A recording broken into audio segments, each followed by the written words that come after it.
Hello there. Welcome to my show, COVID-19 update by Heerak for December 26, 2020. Today is Boxing Day. you know, day after Christmas, December 26th is called Boxing Day. It's a national holiday in England. Um, and most Americans celebrate Boxing Day. Today's Saturday, so most people don't have work anyway. but yeah,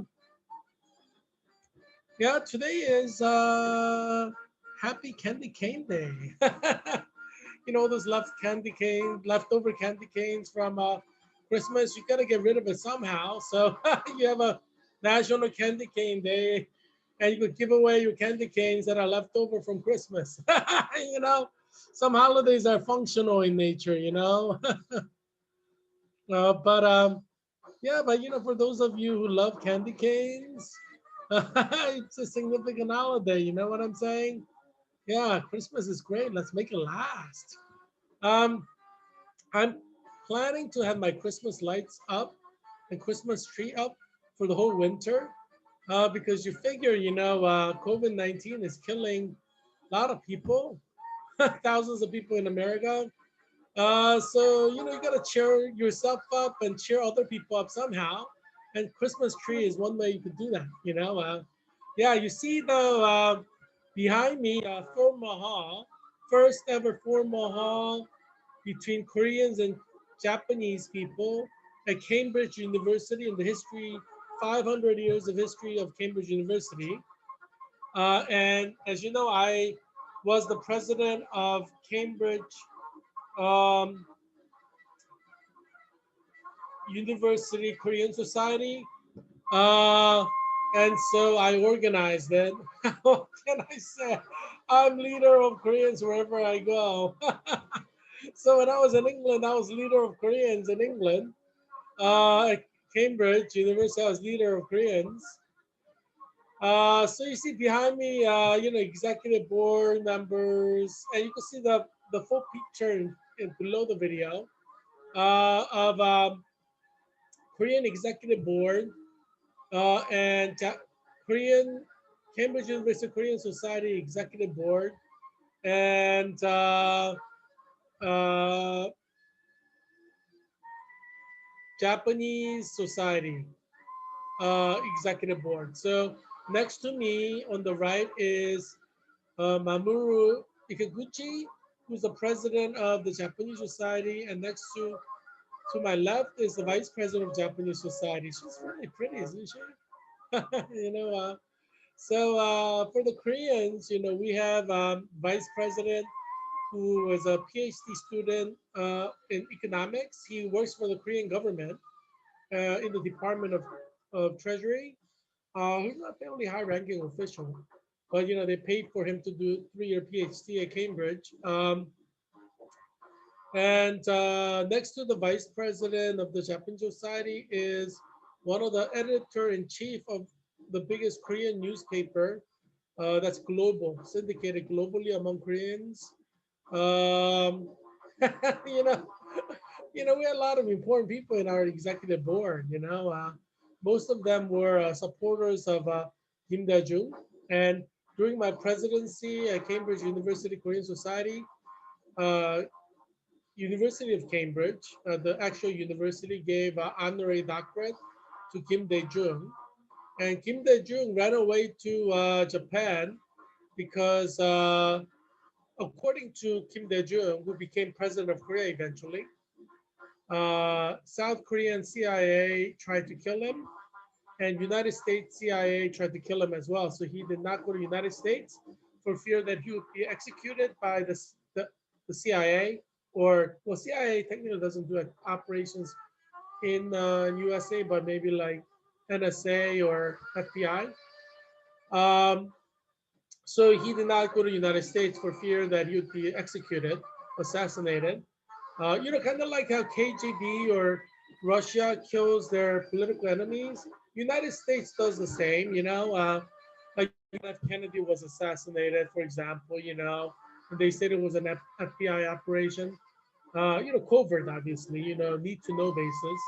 Um, but it's countries do that all the time. Russia does it to its political enemies. America does it to our political enemies. You've seen the movies. Where government agencies arrange for car accidents. Yeah, for example, you know what I'm saying? You've seen movies, right? And you've seen Born Identity, and you see how Born Identity with Jason Bourne. It's a movie, fictional movie, but it's based on truth. Government, U.S. government agency does a lot of fishy stuff. Domestically and abroad. I'm inclined to believe that what happened in Tennessee was a covert U.S. Secret Service operation. I don't think terrorists did it. I think it's like probably an FBI or NSA or probably FBI or NSA or Homeland Security or one of the agencies that we don't know about. That's government agency operation. I think they blew up that car in Tennessee. Nobody died, which seems to indicate it's probably a U.S. government operation rather than like a terrorist act. I mean, when terrorists blow up things, they don't go like, "Oh, in 15 minutes, car is gonna detonate," giving everybody time to run away. That's why nobody died, right? Nobody died, right? I still have to see the news on that, but it sounds to me like a U.S. government operation. you know, because they didn't want citizens killed, so they have this like in 15 minutes, car's going to detonate, blah blah blah. I mean, how many terrorists have you seen who gives a warning? You know what I'm saying? In the history of like Islamic fundamentalist jihad terrorist actions in United States and England, how many times did they say, "Hey y'all, I'm in 15 minutes a suicide bomb's gonna go off, so y'all take care and run away." You know what I'm saying? I don't know. I'm inclined to believe it's a U.S. operation, maybe coordinated with the police department in Nashville. Maybe with the Nashville FBI office. I don't believe it's like a terrorist act. I think it's a U.S. federal government uh, top secret operation. Whatever they're trying to achieve, obviously they have an objective. But yeah, I don't believe it's a terrorist act. And I'm sure many of you don't believe it's a terrorist act either. Because generally, terrorist act people get killed, and they don't give you a warning. So, I mean, we're not idiots. We see Jason Bourne and Bourne Identity, the movies, and we get educated from the movies about the corruption of the federal government and government agencies. You know what I'm saying? And, there's a truth in that. I'm not saying everything is true, but there's truth in every fiction. Um, some, nothing comes out of nothing. Something kind of comes out of something. You know what I'm saying? Um, yeah. You see, the formal hall. It was held at Queen's College in Cambridge. Where they have formal hall. So we reserved the. Well, I with my executive board members reserved the whole Queen's College formal hall dining area for this historically momentous event. Uh, of Japanese society and Korean society from hall. And in the Japanese societies, you have like royal people of royal blood and noble blood. I mean, they have royalty in Japan. They have nobility in Japan still. And so you have these noble families and royal families coming to Japan to Cambridge to study. Um, so yeah, I mean, it was a highly significant act. And the Japanese royal family, they're pretty close to the British royal family as well. But anyway, I, as the president of Cambridge University Korean Society, led our society to first ever historical moment of this formal hall that is the first of its kind in Cambridge University and Oxford University, actually every university in England. So UK government was interested in it too. But I'd invited some significant, important white leaders at Cambridge University for this momentous event. So they came and, but but at the end they're guests and we're the important people. we, we the future leaders of the Republican of Korea, ROK, Republic of Korea, and Japan, they met. I mean, they have people working in the Japanese federal government, Korean federal government, and after they graduate from Cambridge, we have created an opportunity for them to work across the sea on diplomatic events, at economic level, social, political levels. So I didn't just create a social event for just people at Cambridge University, but people doing PhD and research at high levels are current government officials. Actually, at that time, current, they were just they're on furlough, or they were on a sabbatical, you know, granted by the Korean government or Japanese government to do their degrees or research at Cambridge University. But they're still active government officials of the Republic of Korea and Japan. And the Korean society also had North Koreans. Obviously, they didn't identify themselves as North Korean, but because United Kingdom has diplomatic relations with North Korea, we had a lot of North Koreans, top government officials from North Korea, who were active in North Korea doing their doctorate at Cambridge University. Obviously, China is a communist nation. North Korea is China communist nation. They have diplomatic relations with the United Kingdom. So these communist, leaders' children or actual government officials come and do their degrees. So Korean society, we had North Korean high-level government officials who are, you know, um, doing research, or obviously they didn't identify themselves. I don't know who they all were, but you just take their word for it. They have their dossier, pretending to be, South Koreans, but they're North Koreans. But yeah, I mean, there are tens of thousands of North Koreans in England. They say, British people like North Koreans better than South Koreans. That's the saying. It was, yeah, they say North Koreans are better in soccer. I don't know. That's what they're saying. Um, but anyway, we talk about geopolitics. I'm sure like a lot of people that I led who were North Korean high-ranking officials are now back in North Korea doing their North Korean high-ranking government official stuff. I just did not know that they were North Koreans. Obviously, they have a profile that was created by North Korean secret agency that they presented during their 3 years of doctoral studies or research at Cambridge. Uh, and yeah, I mean, British people are very good at keeping secrets, so they're not gonna expose them, you know. Yeah, so it's I mean, MI6 works, with North Korea. They don't consider North Korea as an enemy like UFA does. Europe has a different, they have a diplomatic relationship with North Korea. All of European countries have diplomatic relationship with North Korea. So all the European countries treat North Korea like they treat China or India. There's no difference there. India also has a diplomatic relationship with North Korea, so there are tens of thousands or more, hundreds of thousands of Koreans who pass through, North Koreans who pass through India every year.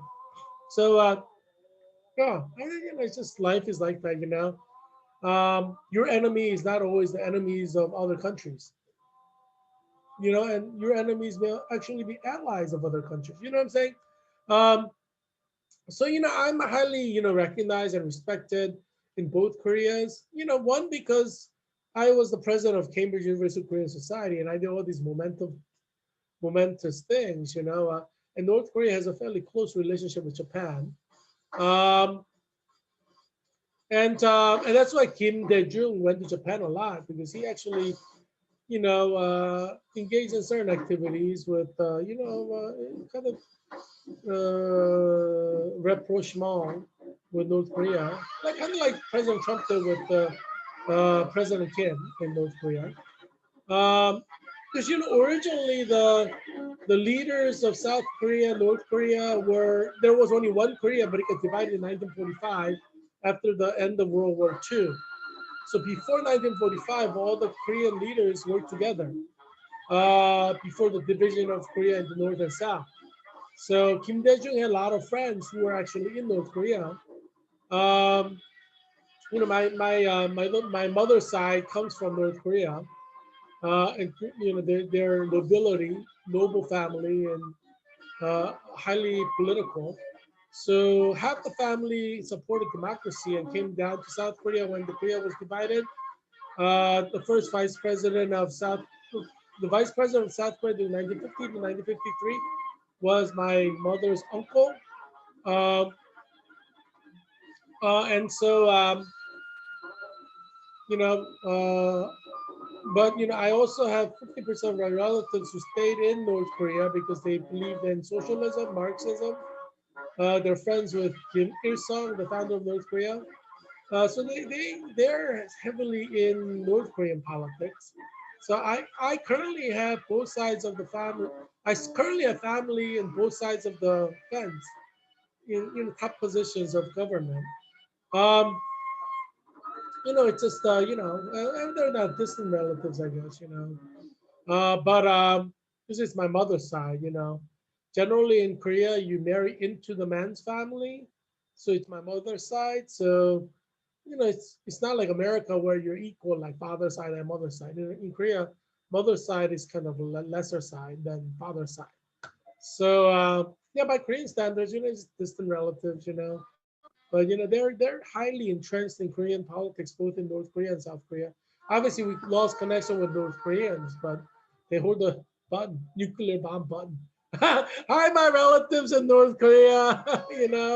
They know who I am because I've identified myself by saying my mother's uncle is vice president of Korea during 1953. So through him, they know who I am. You know what I'm saying? And so, my grandmother's last name is Ham, and all the Hams are related by blood.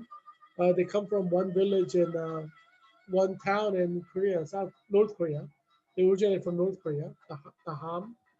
So all the Hams are related around the world. The family ties, so blood ties. Yeah, so I've actually met a Ham in Fairfax County. She's a distant relative, obviously. All the Hams are related. Um, yeah. So one of my relatives is Ham Sakkan. He was nominated for Nobel Prize for his pro-democratic activities. He was a Quaker pastor. I thought he was a Quaker pastor, but somebody was telling me he was a Catholic priest. I'm like, really? I don't know. I don't know who to believe. Uh, I don't think he was a Catholic priest. I think he was a Quaker pastor. But he was a clergy of some kind. He wasn't a Presbyterian, one of the oddballs in my family. I think he was a Quaker, but somebody was telling me he was a Catholic priest, like a very prominent Catholic priest. I don't know. I mean, I don't know the Korean Catholics too well. My dad is a Presbyterian pastor.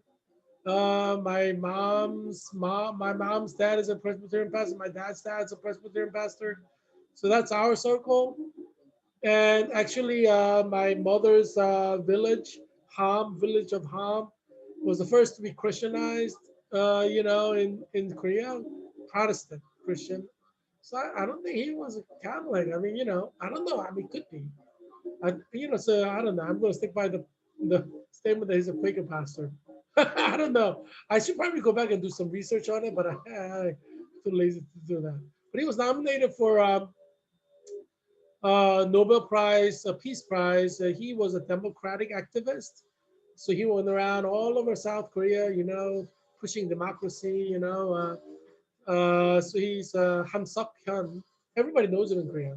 He's the most important, famous figure in the human rights democracy movement in South Korean history. So yeah, but anyway, yeah. So all the Hams are related, but very prominent political family on both sides of the 38 parallels. Um, yeah, but anyway, Yeah. So and you listen to the music from Japan in the background. Pretty nice, huh? But anyway, you see me and Mamoru, president of the Japanese Society. Both of us are kind of sharing,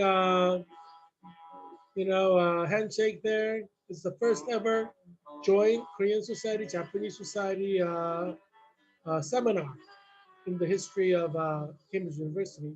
So that preceded the formal hall, formal dinner by a few months. So we first organized the joint seminar, and then eventually we had the formal hall.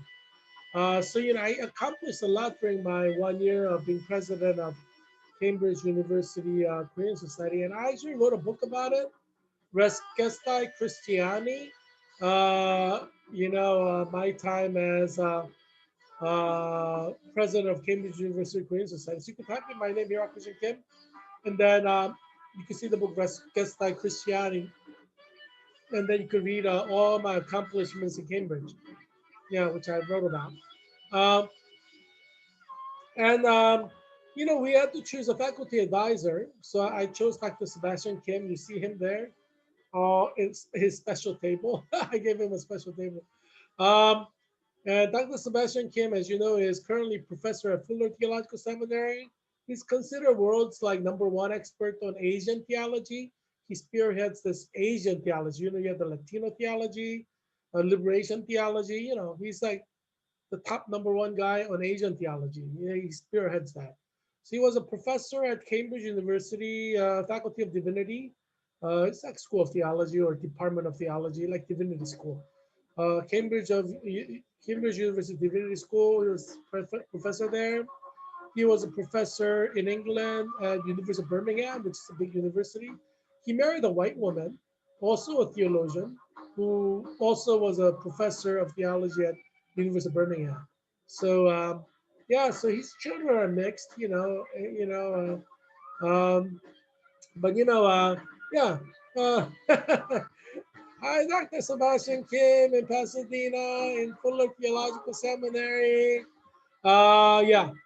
I mean, I'm kind of connected to all the important people around the world. Koreans know me, How can I say? All the Korean pastors in this area know me. Maryland, Virginia, and Washington, D.C. Every single one of them know me. Hi, all the Korean pastors in Virginia, Maryland, and Washington, D.C. I'm connected. Yeah, you don't think I'm connected? I am connected. Yeah, there's a lot you don't know about me. But yeah, anyway, I'm leader of Koreans wherever I go. What can I say? Life is like that. I can move geopolitics with one word. What I'm saying. I mean, oh, so much power in my hands. What can I say? All this soft power. You know what I mean? I don't know what to do with all this soft power. No, I do know what to do with all this soft power. Yeah, I'm a historian, expertly trained. Did I tell you I was the president of Georgetown University Collaborative Diplomacy Initiative? Georgetown Collaborative Diplomacy Initiative, GCDI, which is the #1 group at Georgetown University on diplomacy at School of Foreign Service. That is, yeah, you know, yeah. So I became the president. I was a master's student in nursing, clinical nurse leader at Georgetown University, and I was the first ever non-school of foreign service student to become president of a School of Foreign Service group. #1 group on diplomacy at Georgetown University. Yes, we're in Arlington, like 5 miles from Georgetown. Hey, I am leader of leaders wherever I go. You know what I'm saying? I am a leader of leaders. And that's not just for Koreans, because obviously Georgetown Collaborative Diplomacy Initiative, I was the only Korean in the executive board. I mean, geez, I was like the only ethnic Korean in the executive board.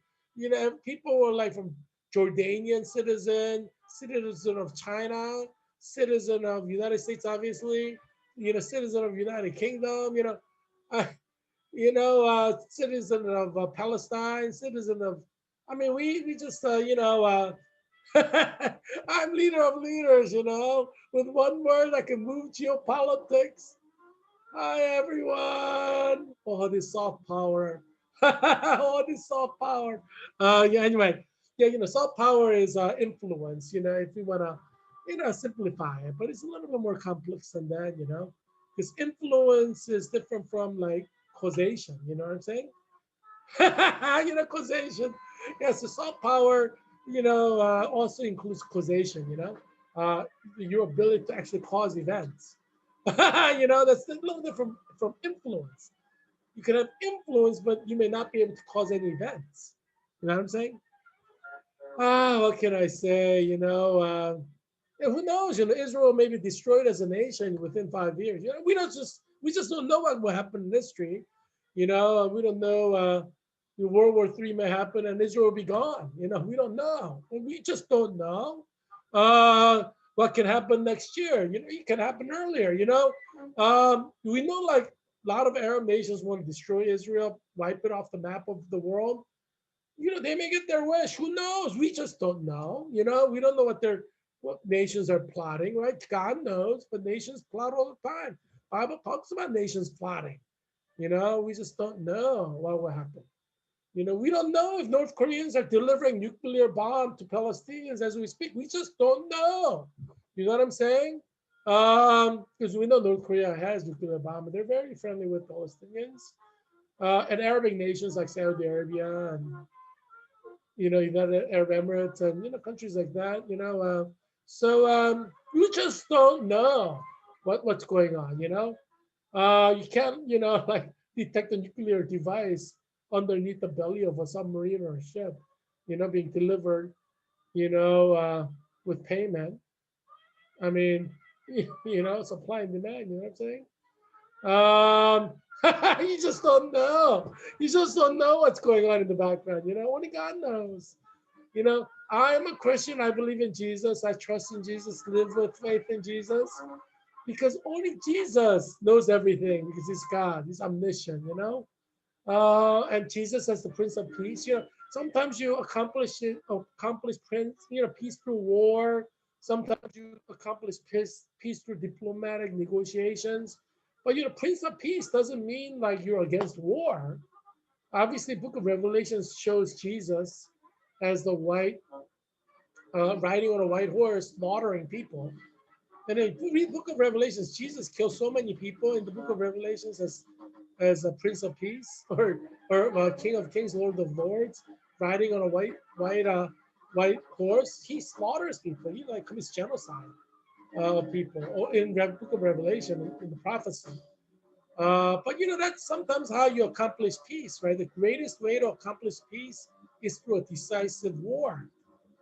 You know what I'm saying? I mean, I'm an expert in history.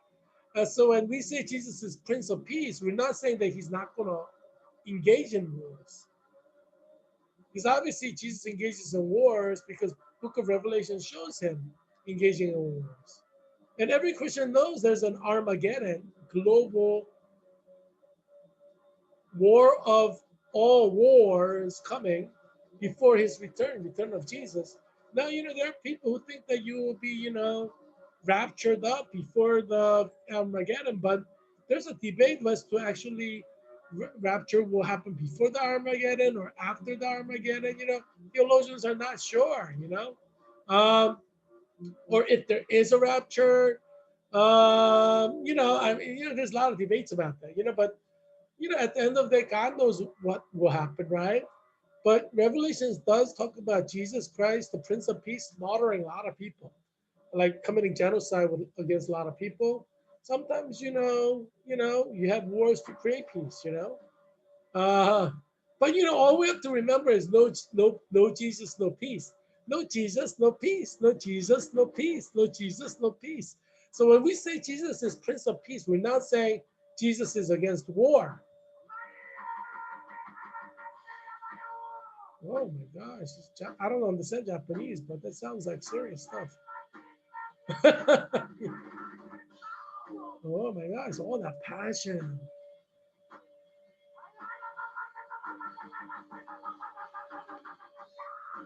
Maybe it's just like grunting. You know, maybe it's not like Japanese. I don't know Japanese. My grandmother was fluent in Japanese. My grandfather was fluent in Japanese. You know, my grandfather also comes from a noble family in Korea, North Korea. They're both North Koreans. You know, I mean, they're North Koreans.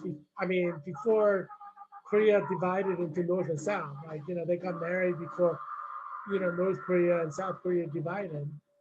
Um, so yeah, so they're both from noble families in north side of Korea before there was a North and South Korea. Um, you know, my grandfather's side, you know, my mother's father's side, they are pretty important people too, both sides of the 98th parallel. You know, it's kind of like being a nobleman in England. You know, you were kind of placed into important positions all in every fabric of society, economic, society, politics, you know, education. And that's how, you know, my both of my noble families are in North Korea and South Korea. You know, they're all in very important positions of power as leaders in both north side of the Korea and the south side of the Korea, or now it's North Korea and South Korea. You know, but that's a sad thing when a nation gets divided. You know, brothers fight brother. You know, it's like civil war in America where brothers killed brother. You know, if South Korea and North Korea go to war, my relatives would be killing each other because they're like in top leadership, you know. Um, and that's a sad thing, you know, about a country divided. So Germany united, right? Angela Merkel is East German. She was in communist East Germany, and East German became the, you know, chancellor of Germany, the top leader of Germany. She's East German. She was indoctrinated in East Germany in a communist, Marxist, uh, socialist ideology, you know. Although her father is a minister, from I understand, but you know, hey, you know, what can you do? You know, when a country is united, you know, I mean, if South Korea and North Korea gets united, who never knows? You know, you may have North Korea becoming president of the United Koreans, you know. So hey, maybe one of my relatives. But anyway, now you know it's like North Korea has this like hereditary leadership, and so you know the John family and the Han family, they could marry into it, but you know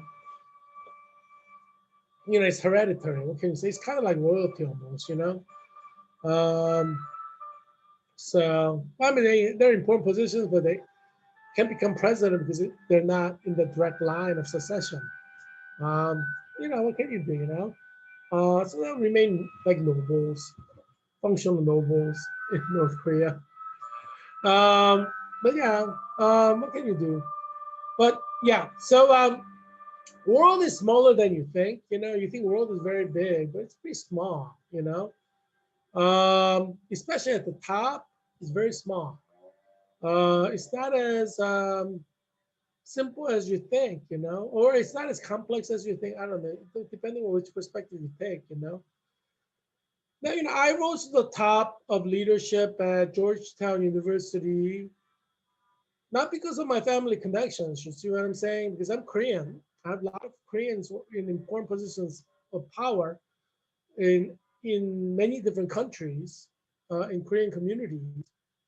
Um, but you know, when I went to Georgetown, you know, like I became leader in non-Korean environments. You see what I'm saying? I became president of Georgetown Collaborative Diplomacy Initiative. Uh, you know, where in my executive board, I was only ethnic Korean, right? Um, so I rose to the top, I guess on my own merits, because, you know, my family connections, you know, Koreans are not very actively involved in the at Georgetown University in like diplomacy realms. You know, Korean government officials. I tried to incorporate a Korean government official into the executive board. Mr. Song, he works for the Korean State Department. He's employed by the Korean State Department.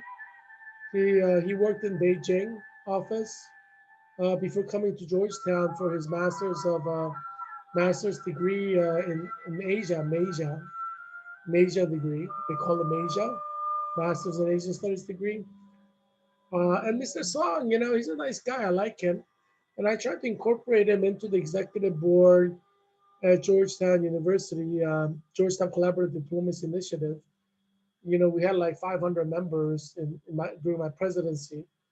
Um, so, but he's an employee of the Korean State Department, and so he has to get permission from the Korean State Department for his activities. So I think he's just kind of sticking to his degrees. Korean government is very highly secretive and protective. So yeah, but he works for the Korean State Department.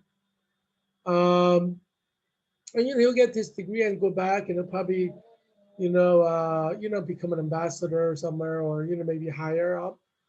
But yeah, he's been stationed in the Beijing office for a long time. We'll see. But he goes to church in Fairfax County. He was telling me Koreans go to church. That's just. But anyway, yeah. Hi, Mr. Song. But yeah, I tried to incorporate him into the executive board, but yeah, it's sensitive when you're an actual government employee. Uh, yeah, but anyway, but but the point is, I rose to the top in School of Foreign Service at Georgetown University, leadership on my own merits. I didn't use my family connections to do it. Um,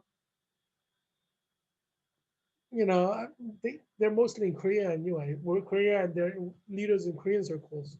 Um, but wherever I go, I rise to the top. So mostly on my own merits. Uh, I guess I'm a born leader. What can I say? I guess so. I guess proof is in the pudding, right? And I rose to be vice president of Georgetown University graduate student government on my own merits without connections. I guess I did it on my own. I'm a self-made man. What can I say?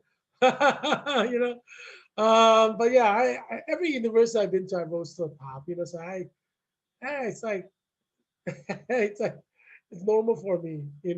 I'll be surprised if I don't rise to the top. It'd be like a big shock for me. Because wherever I am, I rise to the top. It's like part of my normal experience. So anyhow, anywho, what can I say?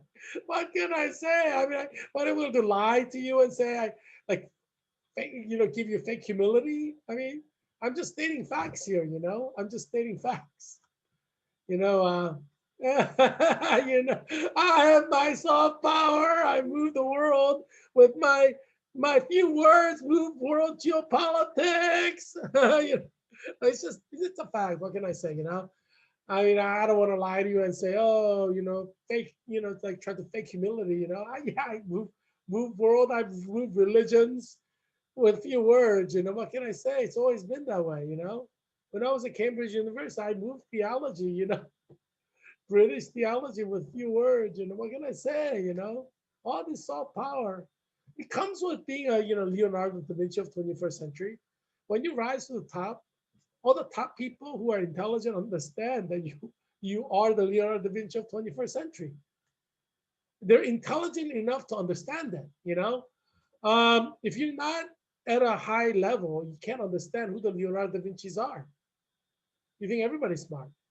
But if you're like an expert and your intellectual skill is like at the highest level, then you could distinguish between different levels of expertise, different levels of intelligence, And so wherever I go, I rise to the top because the top people recognize I'm the Leonardo da Vinci of 21st century. So obviously they want my knowledge. Knowledge is a commodity. It's more expensive. It's more valuable than gold. It's more valuable than oil. Knowledge is the currency of 21st century information. So when you're the Leonardo da Vinci of 21st century, you're the most valuable person in the world. That's why I'm so treasured wherever I go, because they need what I have in my brain. You know what I'm saying? Uh, Information is the new currency of the world. But anywho, Dr. Pepper. I like Dr. Pepper, you know. Uh, yeah, I mean, I enjoy drinking Dr. Pepper. I drink diet. There's no need to put extra sugar in your body. You know, Dr. Pepper diet. It doesn't have any sugar, so yeah. Hi, Dr. Sebastian Kim. How is Pasadena right now? Yeah, top five in Asia, since we're in Asia. Number one is India. As you know, I'm a member of the faculty at a university in India. I teach like master's students and bachelor students, theology and Jewish studies in India. Hi, my students in India. They're all Indian. None of them are Koreans. They're all 100% Indian nationals. No, actually, there are some who are citizens of Nepal and Bangladesh, but like a majority are Indian nationals, ethnic Indians. You know, they're not Koreans, ethnic Koreans. Right? They're 100% my students are ethnic Indians, Bangladeshi, you know, or Nepalese, you know, ethnically and citizen-wise too. Hi, my students in India, Nepal, and Bangladesh. Um, yeah, um, yeah. Goodness. Soft power, moving India, Bangladesh, and Nepal. Yeah, obviously, they're leaders. I trained them to be leaders. You know, they're leaders in their own countries. That's what I do. I train leaders. You know, yeah. But anyway, India is has 10,169,118 cases, and the death is at 147,343. Some of them work for intelligence in India. You know, I mean, whenever you have a very important university training leaders, you're going to have intelligence people, you know, coming in. You know, like kind of like what do you call that? Undercover. And then, you know, I'm such a good professor, I convert them to Christianity. You know, all these undercover agents, you know, I get converted in my classroom. I mean, you know, I'm not dumb. I mean, I applied for a job as a professor to train CIA operatives, hopefully CIA assassins, people who like change regimes, because I'm competent to do that. So obviously, I recognize who the agents are in my classroom. You know what I'm saying? I just pretend like I don't know. Hello, secret agents infiltrating my classrooms as undercover agents of Nepal, Bangladesh, and India. Some of them actually get generally converted, become devout Christian leaders. Yeah, you know, I mean, you know, sometimes, you know, having like secret agents follow you is the best way to convert them to Christianity. You know, they document for the government agency, you know, and then in the process they get converted to Christianity. Gospel travels in different ways, you know. You know what I'm saying? Checkers, you want to play checkers? But anyway, yeah. But all in seriousness, let's go to number two. So, top COVID-19 cases in Asia. Indonesia is number two, because truth will set you free. You know, I mean, when you're faced with the truth, what can you do but convert to Christianity? You know what I'm saying? You know, I believe in the power of Christian truth. You know that it is transformative. You know, it can transform anyone. So I believe that. So you know, whichever people you throw at me, and I'm confident I will convert them to Christianity. We call it apologetics, Christian apologetics. Positively saying it's Christian apologetics. Negatively put, it's called Christian polemics. And Jesuits used to be very good at it. Christian apologetics, Christian polemics, when they were well, they're called the defenders of the faith. So they were really good at it, or they're globally trying to Christianize the world. Hopefully, we'll see a heyday of Jesuit missionary work again. But but we'll see. Yeah. But hopefully we can Christianize the world. Obviously, I believe that Christianity is the true religion of the world, and I believe the Great Commission, which is going to Jerusalem, Judea, Samaria, and ends of the world, making disciples of all nations. So Merry Christmas, everyone. Obviously, Jesus is the Savior of the world. And obviously, in order for him to be Savior of the world, you have to convert to Christianity. That's the idea. When we say Jesus is the Savior of the world, we're saying that everybody should convert to Christianity. That's what we're saying. That's what Jesuits have been saying for centuries. You know what I'm saying? That's why I was so happy to be associated with Georgetown University. Jesuits have such an illustrious history of converting people to Christianity all over the world. So I respect the history of Jesuit missionary activity around the world. Very respectable. But anyway, their kind of missionary activity kind of has waned a little bit, which is unfortunate. But they gotta get the zeal back, get the groove back. Yeah. Get the mojo back. Number 2 is Indonesia, with 706,837 cases. 20,934 people have died. Bangladesh is number 3, with 508,099 cases. 7,428 people have died. Pakistan has 471,335 cases. 9,874 people have died. Philippines is 469,005 people have gotten the cases, and the death is at 9,067. So 2% death rate. Yeah. So since we're talking about Japan, let's talk about what's happening in Japan with COVID-19. So Japan faces COVID tragic death. That's the title for today. So the first article says, why Japan, once a COVID-19 success story, faces the prospect of a dark, deadly winter. It's by Tim Horniak in Time Magazine. It was a while ago, December 18, 2020. So it was recognized as Japan is spiking. So the significant quote is, social distancing is not a new concept for Japan, says Akihito Kubo, Japan representative director for TAG, a UK-based marketing service company. The truth is that Japanese have been keeping social distancing for over 2,000 years. People hardly shake hands, hug, or speak loudly.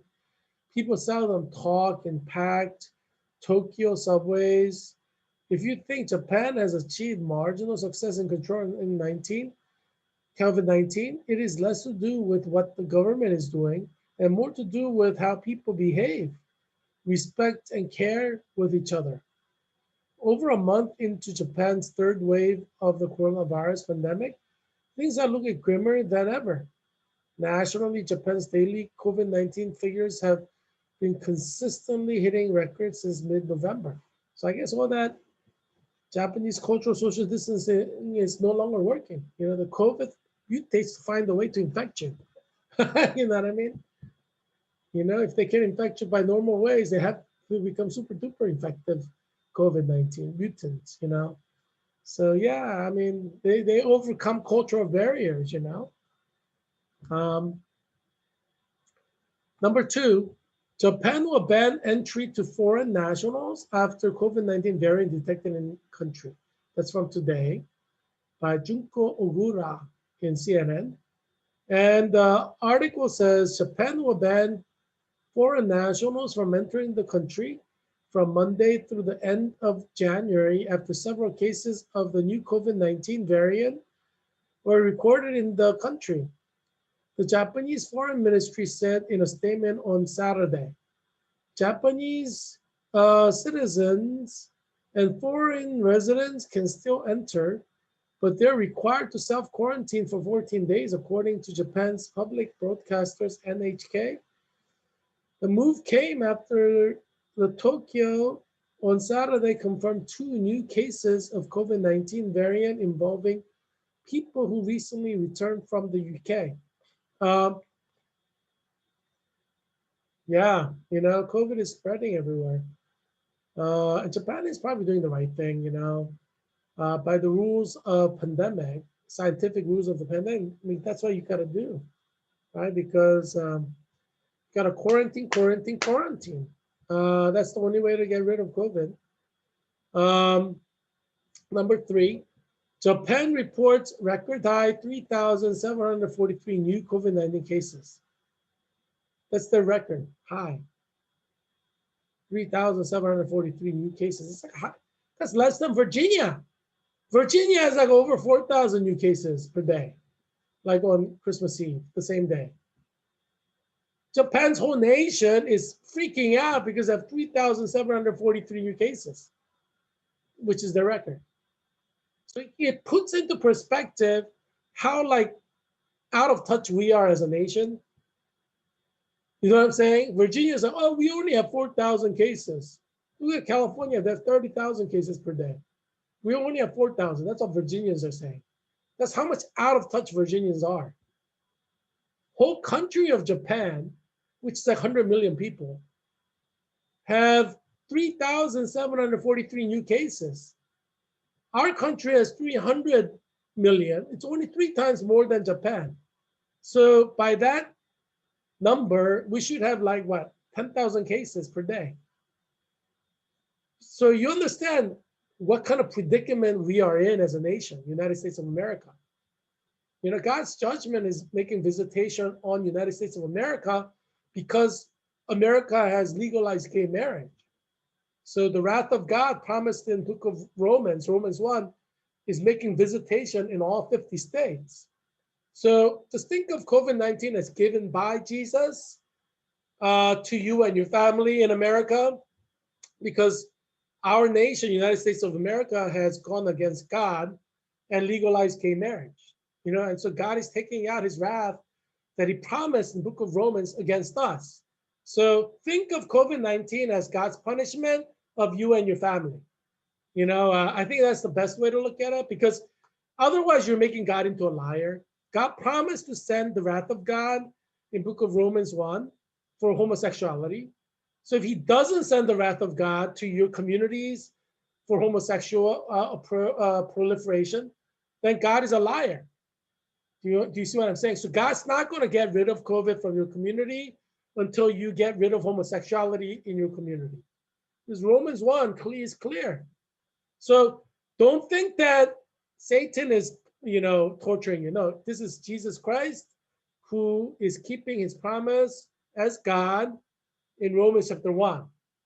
So you and your children will die, unfortunately, from this wrath of God that's making visitation on your city, on your town, on your churches, because our nation has legalized gay marriage.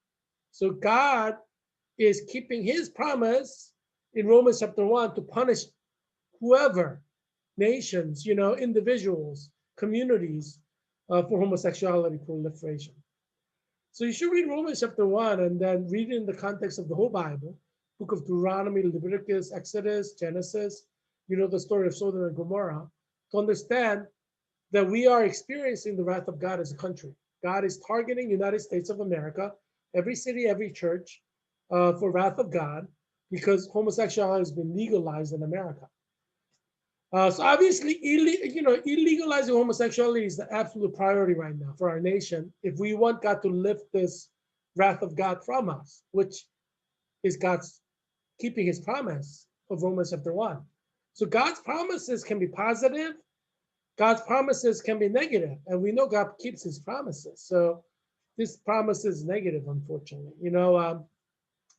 So I encourage all the churches to preach against homosexuality tomorrow at church. Today, Saturday, tomorrow, Sunday, because we need to illegalize homosexuality to again go back into the grace of God.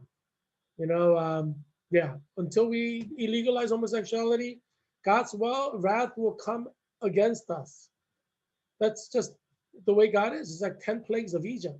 Until Pharaoh lets the Israelites go, God's going to send plague against plague and against plague. So the sooner we illegalize homosexuality in our country, sooner you illegalize homosexuality in France, England, Germany, Italy, Spain, the better you will be, because God's going to lift his wrath from your country. You see what I'm saying? You got to see things from a spiritual angle. You got to believe that God exists and will do what he says he will do. Right? Why do you assume that God's not going to do what he promises he will do in Romans chapter 1? Why do you assume that God's a liar? Right? You're assuming that God's a liar, so you think God's not going to keep his promise in Romans chapter 1 to send the wrath of God to your country, your city, your town for homosexuality. You're assuming that God's a liar. Why do you assume that God's a liar? I don't understand why you're assuming that. God clearly promised to send the wrath of God in Romans chapter 1 for homosexuality. So why do you assume that God's a liar and that he's not going to keep his promise? Why do you assume that? This COVID-19 is sent by Jesus Christ to you and your family and your church and your community because your country has legalized homosexuality. So God is keeping his promise made in Romans chapter 1 against your church, against your town, against your family. That's how you have to understand it. Because are you interested in getting rid of COVID-19, or are you interested in having COVID-19 forever? Right? I would like to get rid of COVID-19 as soon as possible. That's like what I would like to do. So as an expert of Christian theology, I'm a certified expert. As you know, I belong to the most important theological societies around the world, made up of academics, like European Association for Biblical Studies. It is ethically duty bound for me to tell you as an expert how to get rid of COVID-19 from a theological angle, from a biblical angle, right? I cannot withhold this truth from you because we have over 3,000 people dying every day in America. And you deserve to know the truth. You deserve to know how to get rid of COVID-19 death.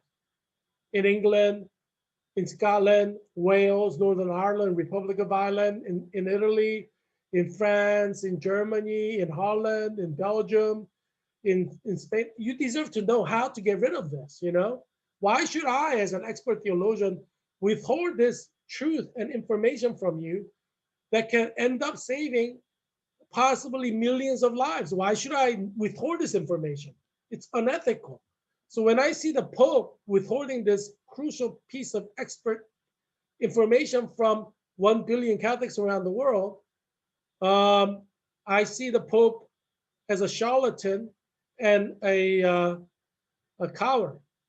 Yeah, I see Pope Francis as a coward because he knows what Romans 1 is saying. He knows what God expects, but he's not telling the truth and saying nations need to legalize homosexuality because he's a coward. He's afraid of the nations. So yes, Pope Francis, I think you're a coward, and you're being a coward is costing a lot of lives. You need to fess up, get some courage and tell the truth to 1 billion Catholics and the nations. You need to tell the truth because that's the only way you're going to save the nations. And so, it's a shame that there's so many Christian leaders out there who are, not giving you the truth. Because Romans 1 is written. I didn't write it, right? I didn't write Romans chapter 1. It's there. It's been there for 2,000 years. I'm just pointing it out. And I'm an expert theologian, so I understand what Romans chapter 1 means in geopolitical terms, in the cosmology of Christian theology. You see what I'm saying? So I'm giving you expert advice into how to save you and your children and your nation and your city and town and state from COVID-19, and that is to illegalize homosexuality according to the requirements of the Bible. Um, you don't have to listen to my expert advice, but then you will suffer the consequences of not listening to expert advice that will actually save you. You know, it's like against medical advice. That your doctor could say you need to take, you know, a beta blocker for your heart, blood pressure, and you don't take it. You go against his medical advice, and then you get a heart attack and die. That's because you didn't take the expert advice.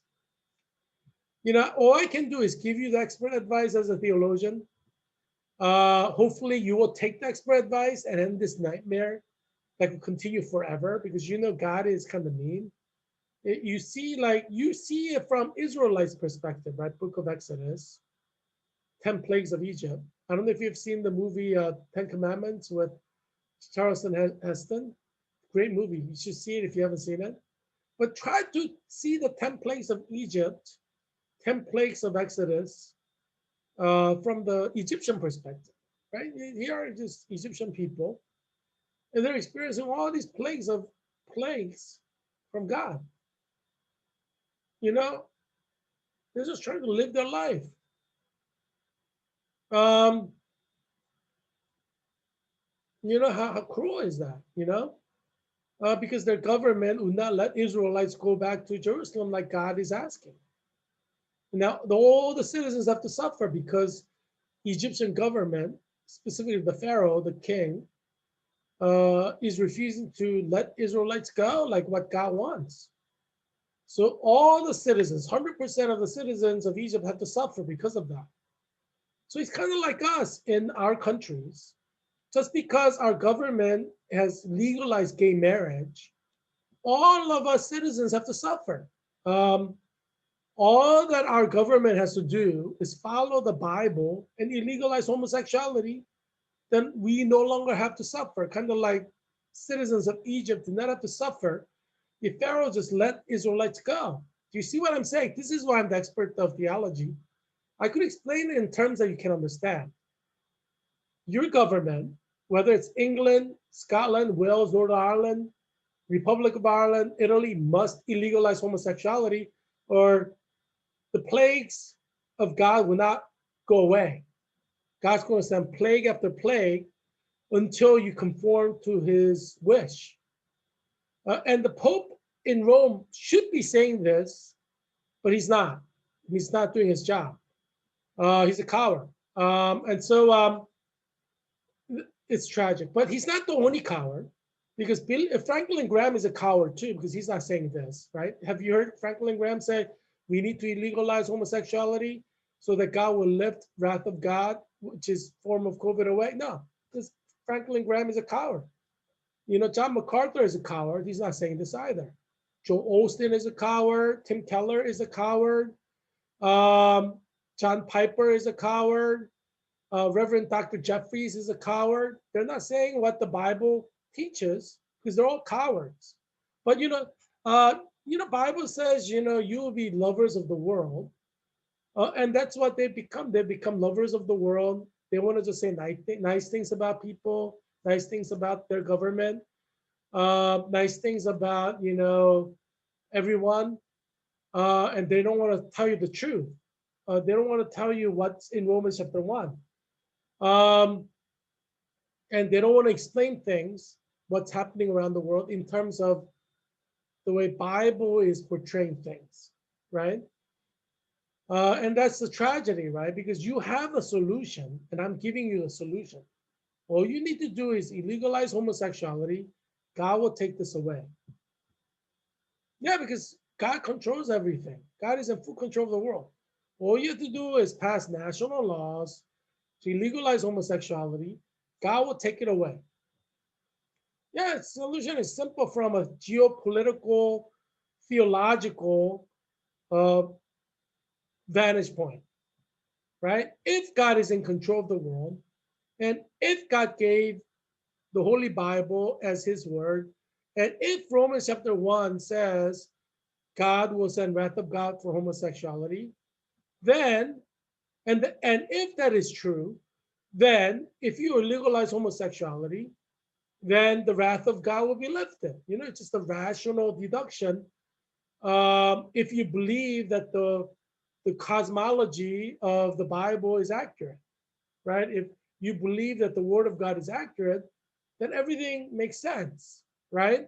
And that's why I'm saying Franklin Graham is a coward. John MacArthur is a coward. Joe Osteen is a coward. Tim Keller is a coward. John Piper is a coward. R.C. Sproul is a coward. Um, you know, Pope Francis is a coward. Archbishop of Canterbury Webley is a coward. Uh, yeah, you're all cowards because you know biblical cosmology. You know what Romans chapter 1 is saying and how that ties into both New Testament and Old Testament requirements regarding homosexuality. You're all cowards and you're not saying it. And people are dying. So their blood is in your hands. And obviously, God will hold you responsible. God will hold Pope Francis responsible for all these COVID deaths. God will hold Franklin Graham responsible for all these COVID deaths, especially in North Carolina. God will hold John MacArthur responsible for all the death in California. God will hold Tim Keller responsible for all the COVID-19 death in New York. God will hold Joe Osteen responsible for all this COVID death in Texas. God will hold John Piper responsible for all this COVID death in South Carolina. God will hold, you know, I mean, you know, God will hold all the Christian leaders who are not explaining the biblical truth to you uh, in order to help you survive COVID, to get rid of COVID, right? God's going to hold them responsible because prayer is not going to do it, right? When God sent plague of Egypt, the 10 plagues to Egypt, no amount of prayer would save their life. They needed to let the Israelites go. You got to give God what God wants. And so when the Christian leaders are saying, you know, we're asking for a miracle, pray for a miracle, they're not doing their job. Because you don't need a miracle. All you need to do is illegalize homosexuality, then God will take this COVID away. Right? But they don't have faith. They don't have true faith that God's going to do what he promises. See, my faith is genuine and true because I don't see God as a liar. You see what I'm saying? I see God as true. I see God as in control of the universe. I see God as keeping his promises, both positive and negative.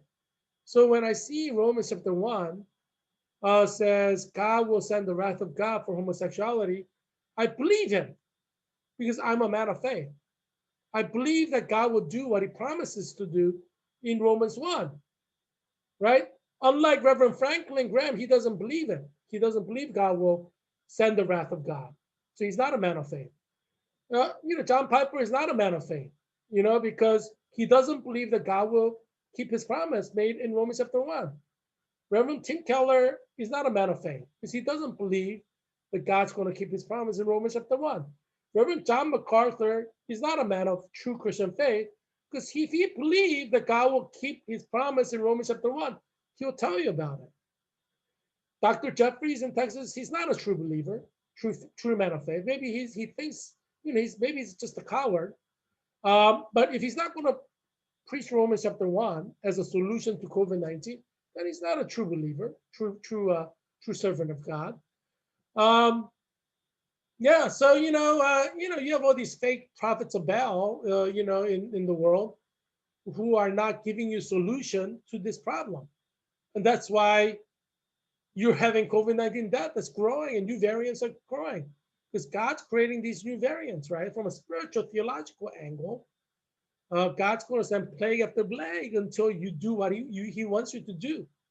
So the Pope Francis, he's a coward, and his cowardice is killing all these people in Italy, which is number one country for COVID-19 death. You can't be a coward when so many people are dying. You have to say the truth. You see what I'm saying? If you're a theologian who believe in the Bible, you have to explain from the Bible why things are happening the way things are. You see what I'm saying? Why would God not keep his word? in Romans chapter 1. Why would he not keep his word? Because you think God's a liar, right? Reverend Franklin Graham, you think God's a liar. I don't think God's a liar. If God says in Romans chapter 1, he's going to send the wrath of God for homosexuality, I believe he's going to send wrath of God for homosexuality. I don't believe that God is a liar. But obviously you believe that God's a liar, Dr. Jeffries, because you assume that God's not going to send the wrath of God for homosexuality. So obviously you think God's a liar. I don't believe that God lies. I believe that God is true, and his promises in Romans chapter 1 is true. So the quickest way for us to end COVID-19 from a spiritual, theological, biblical perspective is to illegalize homosexuality by national law. The Great Commission is baptizing, remember, making disciples of nations. It's not making disciples of individuals, making disciples of nations. Nations must become disciples. Yeah, so you don't want to get rid of COVID, fine. Just keep your pro-homosexuality laws in place and see what happens. I'm 100% certain the wrath of God will continue until you conform to God's law, because I'm an expert of theology and I believe in the truth of the Bible. So I believe that God will keep his promise. That's why I'm a man of faith. Reverend Pope Francis is not a man of faith. He doesn't believe that God will keep his promise. He's a liar. He believes that God's a liar. And that's the sad part.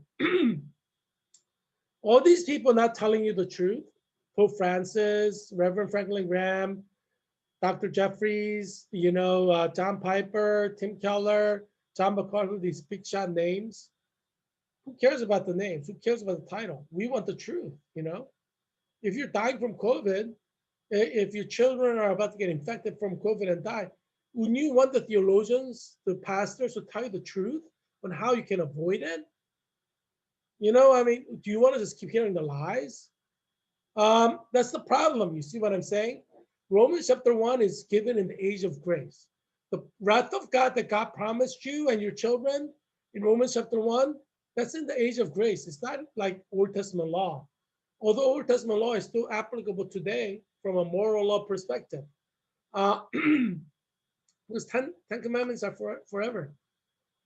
And that's the tragedy. All these Christian leaders have become cowards who make God into a liar. And Jesus talked about this. In the last days, men will become lovers of themselves. And they'll follow the ways of the world. And that's what Reverend Franklin Graham is doing. That's what Reverend Dr. Jeffries is doing. That's what Reverend Tim Keller is doing. They're not going to condemn homosexuality in their sermons, as Romans chapter 1 requires, because they become lovers of the world. And it's tragedy for our nation, United States of America, for England, for Italy, for 1 billion Catholics around the world, that all these cardinals, bishops, priests have become cowards, and they will not tell you from a biblical perspective how to survive COVID. What is a theological requirement of you for God to take this COVID away? Because God could take this away overnight. Yeah, overnight, COVID-19 can be gone. Like out of nowhere, it could be gone. But it's not going to be gone because all these theologians and pastors are too chicken to tell you what needs to be done. We need to illegalize homosexuality by national, state, and municipal county laws to take this COVID-19 away from a theological angle, spiritual angle. They're too chicken to tell you that. I want this to end, COVID-19 to end as soon as possible. We need to give God what what he wants. And then God's going to give us what we want. Like the Pharaoh had to let Israelites go to the land that God will show them, as Moses said. Until Pharaoh lets the Israelites go, God's going to send plague after plague against Egypt. That's just the way God is. So what do you want for yourself and your children? Do you want to have this COVID-19 forever? Because it can be forever. Or do you want this to go away? I'm giving you, as an expert of theology, as an expert of New Testament, what you need to do to get rid of COVID. Vaccines are not going to work because we have new variants that could evade the vaccine, even if it originally worked. I don't think it originally worked. Right? And obviously, it's too soon to know, right? People say it's working. Let's see. Let's give it 3 months and see if it worked, right? I don't think it's going to work. I hope it works. I don't want you and your children to die. So if vaccine works, great, but I don't think it will work because all the variants have not been identified. There's like 1,000 mutant COVIDs that's not been identified, and 1,000 different strains. And how are you going to like block off all the 1,000 strains that have not been identified? Right? The vaccine is created against like probably one strain. You know what I mean? It's not going to block, even if it is successful in blocking one strain, it's not going to block 1,000 strains. So I think that vaccine companies are being dishonest because when they say they're 95 effective, they're probably saying, small print, the print that you can't even read. 95% effective against one strain. But there's like 1,000 strains. You see what I'm saying?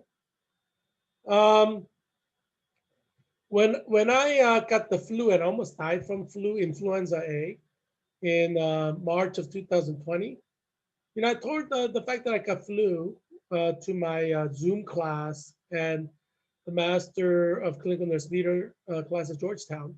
And Billy Sneed, he's one of my classmates, one of the three guys.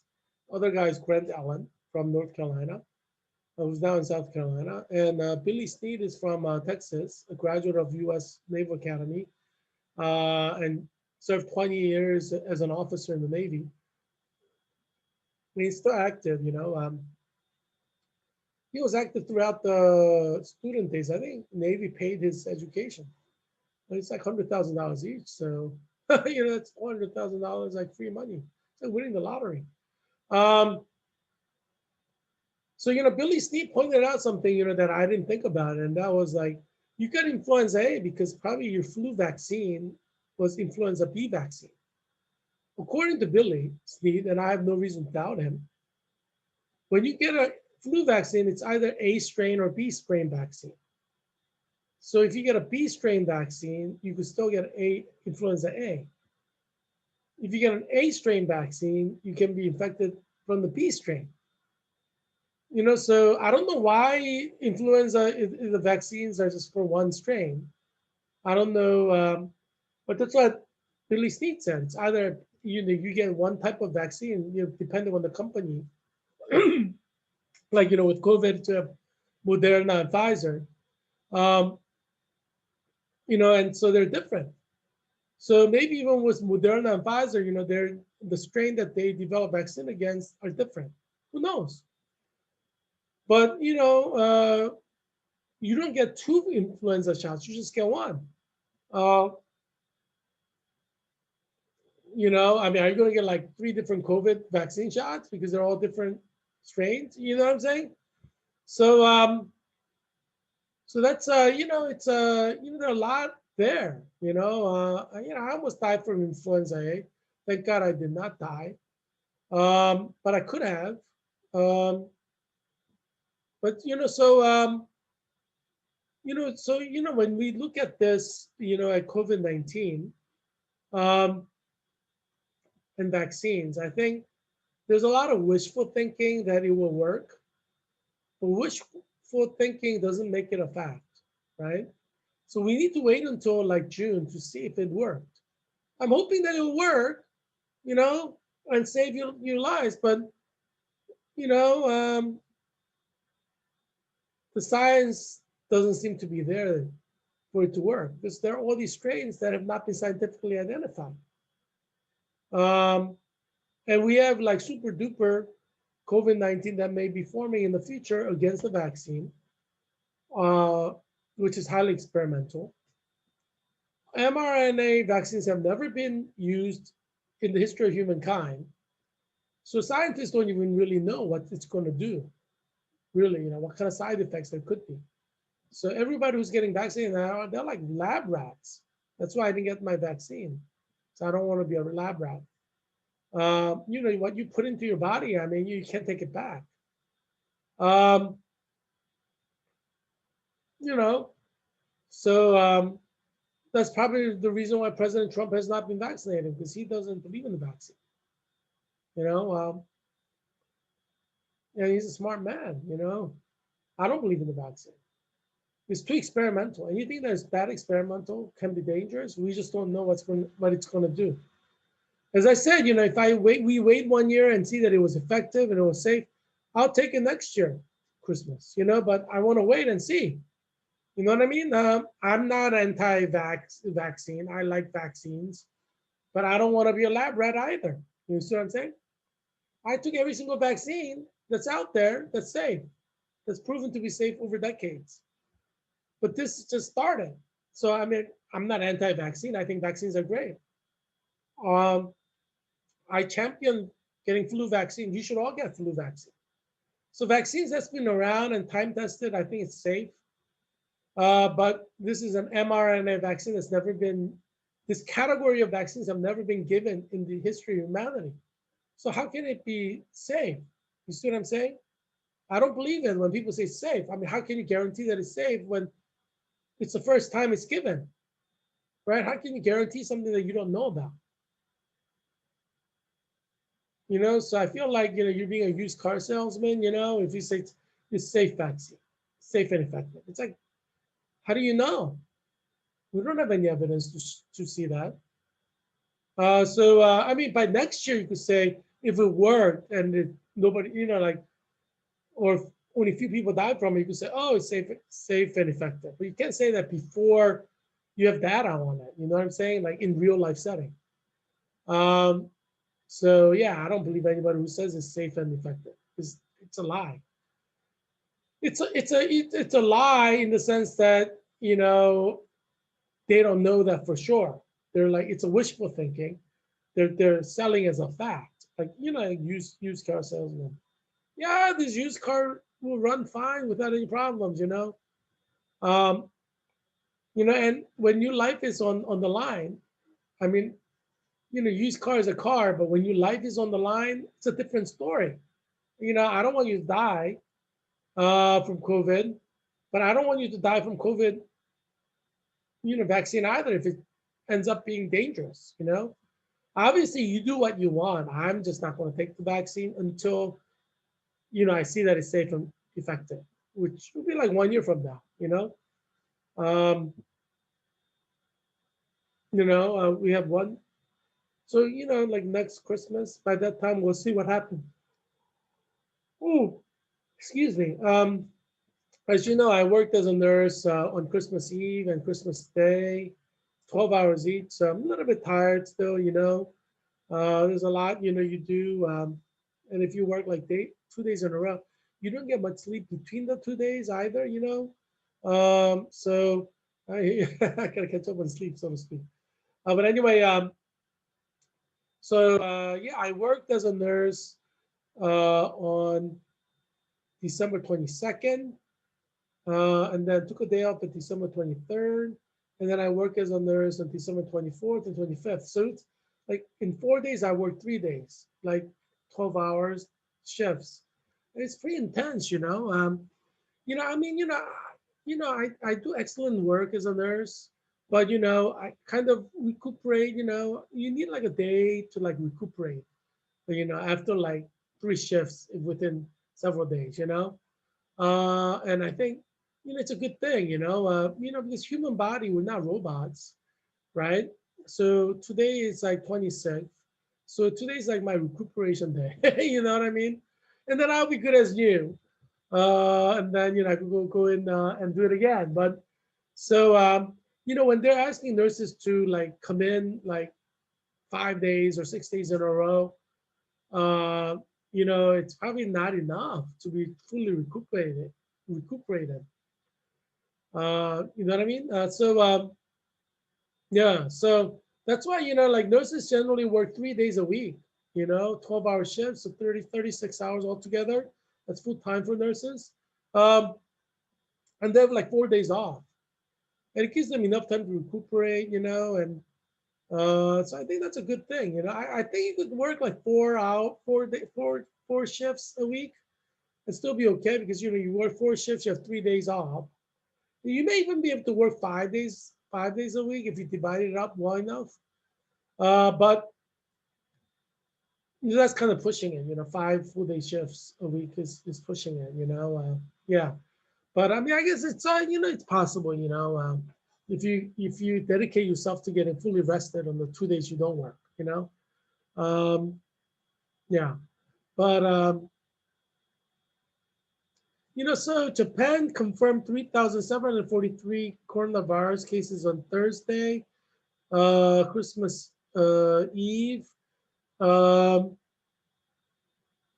and that's the highest tally for them. You know, and Tokyo and several other areas continue to report record numbers of infections amid growing concerns over strain on the medical system. You know, they're getting strained over with that number. You know, their medical system must be pretty flimsy. Uh, and this is like in Japan Times. This is Japanese publication. The country's cumulative total of confirmed cases topped 211,000, according to a Kyoto News tally based on official data. The death toll combined to over 3,100 with 54 reported Thursday. So they had 54 people die on Thursday. That's like how many people died in Virginia on Thursday. And like Japan is freaking out. But that's the normal. You see what I mean? In America, we have so many COVID-19 deaths. We think like 54 people dying in Virginia is like okay, because there's like 400 people dying in California.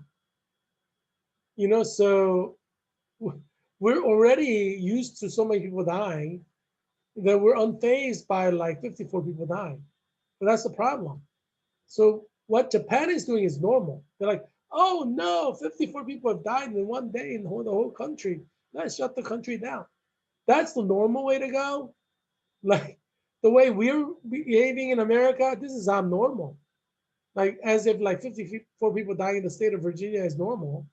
We act like there's nothing wrong. That's not normal. You know, it's our perspective on normalcy has shifted. You see what I'm saying? You know, what is our normal? We're considering it as normal now. Oh, 54 people have died in Virginia. Oh, that's normal. It's not normal. You see, so we need to go back to the way Japan is looking at COVID.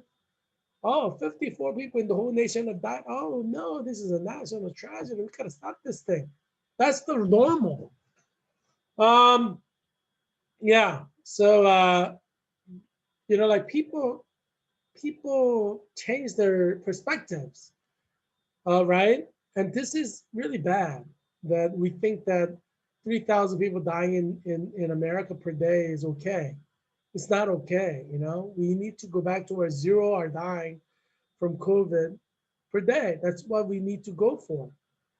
Human life, you know, we want to save it, right? So we need to kind of be alert and oriented and recognize that 3,000 people dying per day is not normal. You know, we want zero death per day in America. Um, and that's why I created this show, you know, COVID-19 Update by Heerak. I want to help you understand what is normal and what's not normal. Uh, I want to give you advice that's going to help you survive COVID, right? We need to prioritize like life, your life and your children's life, how you can survive COVID. And right now, there's too much politics involved, right? Joe Biden is more interested in pushing his liberal agenda than saving your life, you know? And it's happening in both sides of the aisle, right? Um, and that's the sad part. And that's why this show is so important because, you know, I don't believe in the liberal media. Liberal media is more interested in pushing its liberal agenda than saving your life. I'm interested in saving your life. So this show is about how can I help you save your life? And I approach it from a modal, multifaceted expert uh, expertise to help you survive COVID. And that's why this is the most important show in your life. You should watch this show religiously every day in order to survive COVID. It's very, very important for you. Um, and I'm very happy to provide you these public service programs for you and your children because United States government is not helping you survive COVID. Obviously, we have 3,000 deaths per day. I mean, government is doing something wrong, right? Your state government is doing something wrong, right? I mean, because in Japan, they only have 54 deaths per day and they're shutting down the whole nation, right? Because they're alarmed at 54 deaths per day, right? And since the beginning of time, we were talking about a country of 100 million people. Only 3,100 people have died and they're like in an emergency mode right now. That's normal. That's how our government should be, right? Your state government, your city government, your county government. Now, Arlington County doesn't seem to be in a state of alert. We have people dying. What's up with that? You know, one human life is important. That's because so many people in America are like pro-abortion. They think like one person dying is like not that important. Like 54 people dying, you know, we have more abortions than that every day. You see what I'm saying? Abortion has like skewed people's perspective on what is acceptable amount of death. And you know, I'm pro-life, as you know. Um, so you know, we need to go back to saying like even one person dying from COVID is not okay. We need to go back to that, you know, because we're talking about your life, we're talking about your children's life. You know, it's not okay. Like 54 people are dying per day in Virginia. You know, it's not okay. So we need to go back to that mentality that it's not okay. We need to do something about it.